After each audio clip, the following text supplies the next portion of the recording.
I'm gonna try to do this as quick as possible. One, I might F up.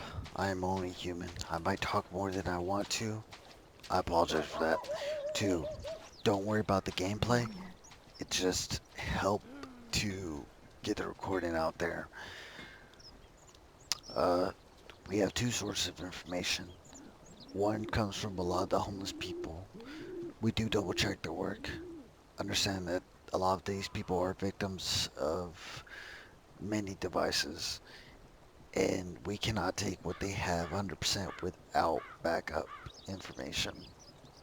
Um, Another source of information is from a gentleman who spoke openly on the subject of human trafficking, which we'll be speaking today, to state representatives in Austin Capitol. So that is archived. We're going to start with what he had to say. The group that he was tracking is financed by two different individuals. A company out in Corpus Christi, which helps hire buses for transportation, and the cartel groups in Mexico.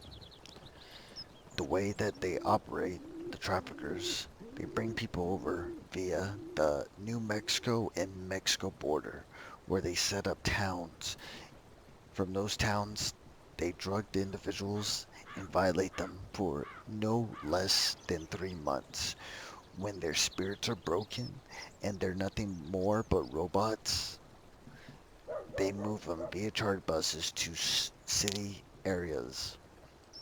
From those city areas, they wait for biz, uh, big events to happen, fiestas, celebrations, um, conferences, and conventions. Anything that invites outsiders into a city is their best time to strike.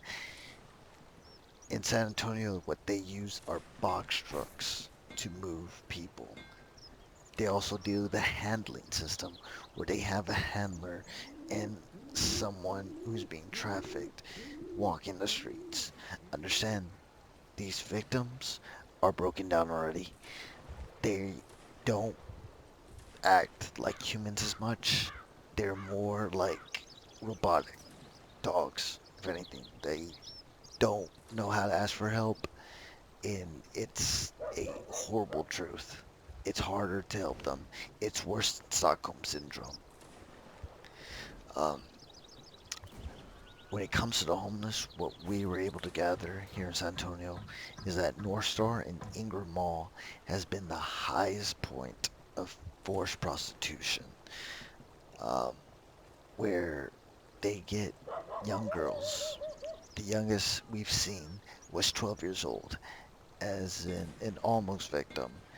She was able to shy away from it. She was able to turn down a lot of things, but she was still on the record to become a victim.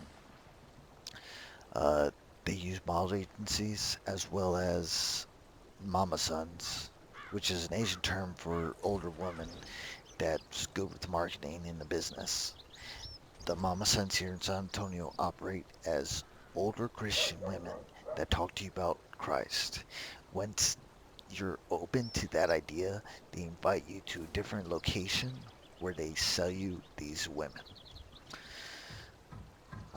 Understand prostitution is a thing in San Antonio.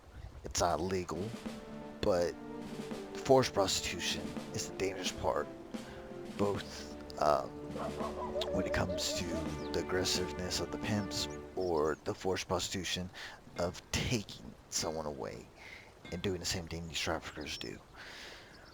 With the ones that operate in the north side, we were able to track that a few families within Bell County Heights, Alamo Heights, Helotes, and Almost Park. So places that have money within San Antonio city limits um, have been tracked on moving people. And since they're right next to the hotel, this is how they sell their product, in a sense. Um, I'm going to close out with, if you're going to share this, be careful who you share it to. Um, you don't know who is in league with these people. I'm trying to scare anyone, but you also don't want to let them know that we know how they operate. The worst thing you do is let them catch on and they continue operation. That hurts the people that are being awakened to what's happening, as well as the officers, the marshals, all those with a badge that have been doing investigation on this for years.